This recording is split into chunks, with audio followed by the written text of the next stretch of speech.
everyone. So today we're going to be cooking some authentic Mexican rice Xtina style, from my cocina to yours. Disclaimer, these videos are for fun. I want to leave a memory for my kids whenever I'm out traveling the world, or eventually pass on to a better life. So here we go. Today we're going to be needing a kind of medium-sized pot. That way we can start cooking our rice. I'll be needing a measuring cup, a cup. I'll be using some jasmine rice. I prefer jasmine rice versus the long grain rice just because it's better quality and the grains are actually whole. So when you cook your rice and it's fully cooked, it looks more pretty. And it tastes better too. You will also be needing some Nor Suiza. If you're Mexican, you definitely know what this is. If you don't have the powder kind, you can use the little cubes. Just the measurements will be a little bit different versus using the powder. I prefer the powder, to be honest, because it just tastes better, it cooks quickly, and you don't have to worry about leaving those little bumps when you're using the cubes. The cubes I usually use when I'm doing something in the blender and, you know, cooking some other kind of dish. But, oops, but we'll get to that later.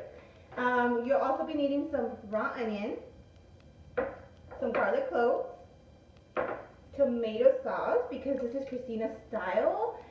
You can use real tomatoes, however that's too much work, TBH. I will be using a Good and Gather, it's, what is it, 8-ounce tomato can. Some corn oil. You can use corn oil, olive oil, vegetable oil, any type of oil that you like. Just avoid avocado oil, just because it tastes different and it's not really authentic flavor. So, in order to get started, we're going to actually start chopping our onion. Let me grab a knife really quick. My cajón. Beware. Beware. So I'm just going to cut a little piece from this 1/4 or 3/4 size onion. I'm just going to get this much, which is maybe like 3 tablespoons. We'll say that. And today I'll be doing 2 cups of rice. Normally, if I have a family gathering, I'll do 3 cups, but I do have a big size family. I'll be doing 2 cups, and that feeds around 6 to 7 people. You also want to peel a couple of garlic cloves, and I'm doing this from the get-go so you guys can kind of see and get an idea of how long it takes you to make this type of rice. And my video producer will be editing a whole bunch of stuff, so yeah. Right, babe? So about 2 garlic cloves.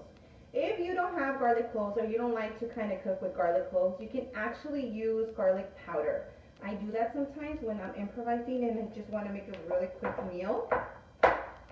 It's super, super useful. It tastes a little different, but it's still good. So you just kind of cut it down a little bit. And we're also going to be opening our tomato can. Be right back. Alrighty. You will notice that most of the tools that I use in my cocina are different colors. Why? Because I am a unicorn and I like to have multiple colors. I don't believe in just black and white. FYI. What else? Where is my other thing? Where's my spoon? Oh, here it is. You also need a wooden spoon. I prefer wooden spoons when you're cooking rice because it doesn't kind of transfer the plastic flavor into the rice when you're like frying it around. And then we're going to start by putting our pot over in the stove. High heat so you can start warming up the oil. So grab your oil, let's put our pot, and we're going to turn it up to high heat. I'm going to pour about, for the sake of the video, let me go ahead and actually, let me actually get a measuring cup for you guys. Hold on. Bloopers. Bloopers. So this is an actual 1/2 cup. I'm going to use half of the 1/2 cup. You're doing 2 cups, then you're going to use 4 cups of hot water. So I have my can ready. Let me go ahead and grab my rice. This is 1 cup, so I'm going to do 1,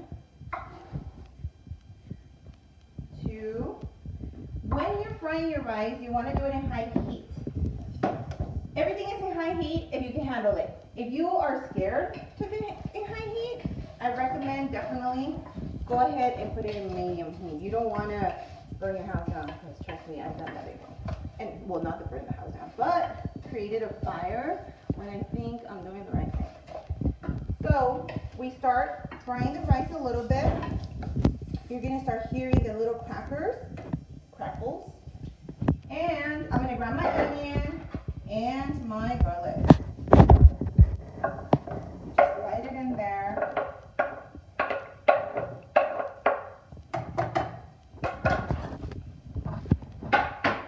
One more thing that you want to do when you're actually cooking your onion with your garlic and your rice, secret, you can actually put a little tiny bit of salt.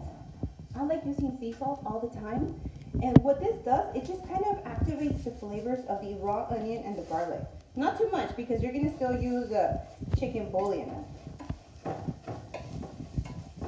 Alrighty. Alrighty guys, so we're continuing to cook our rice. We want it to get a little bit brown. You're going to see that it's toasting. Make sure that you actually move it around constantly. If not, it's going to burn some of your grains. You don't want it to be off. It's okay for it to start getting toasted and eventually all brown. In the meantime, you get your water ready, which is 4 cups of water. My tomato sauce is ready because we already opened it. I don't count the tomato sauce as my fluid when I'm counting, the 2 parts water and then the 1 part rice, just because I like to add my tomato sauce as a frying kind of situation.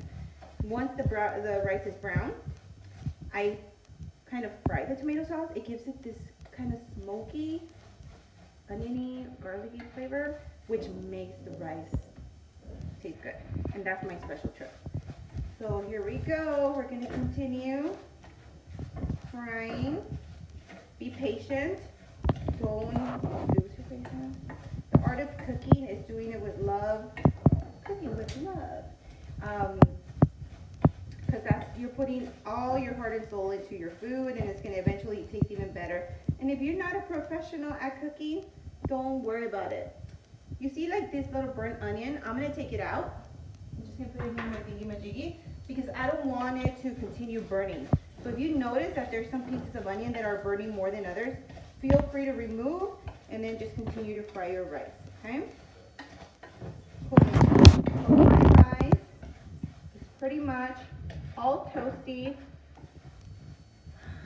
It smells good, even though I'm sick and I can't smell that well.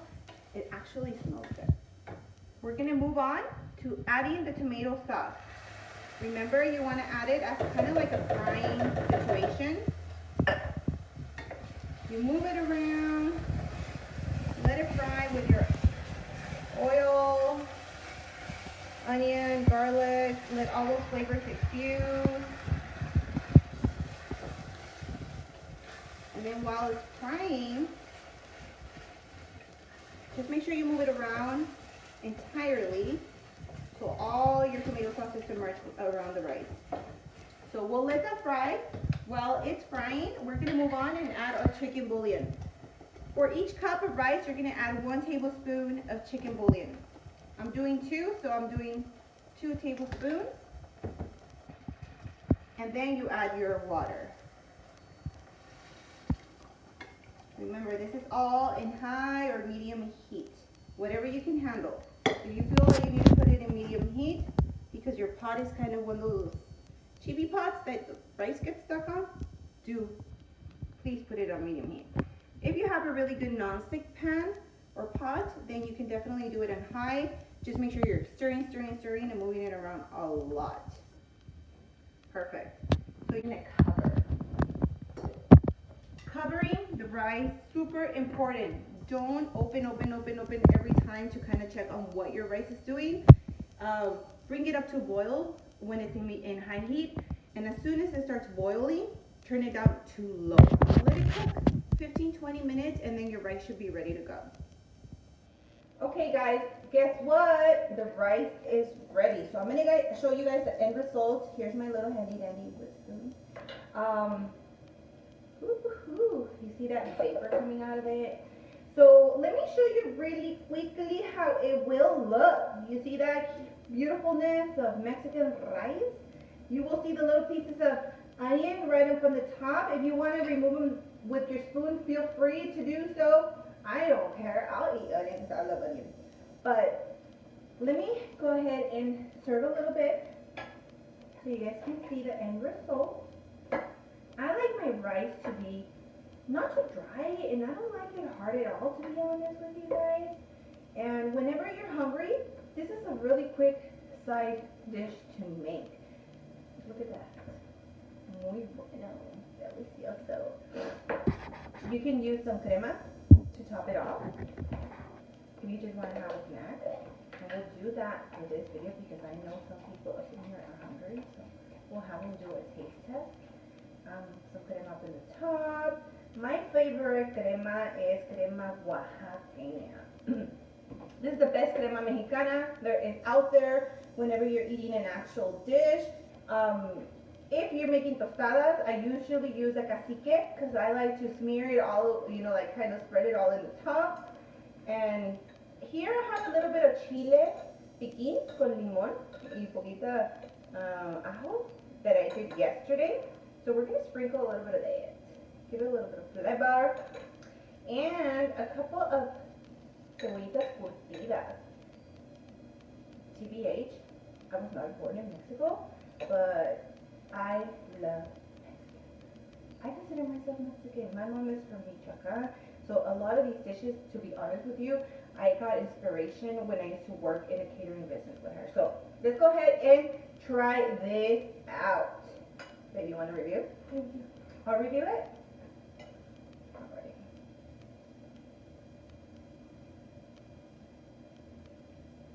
It's perfect. It's perfect because guess what? I made it with love. Bye!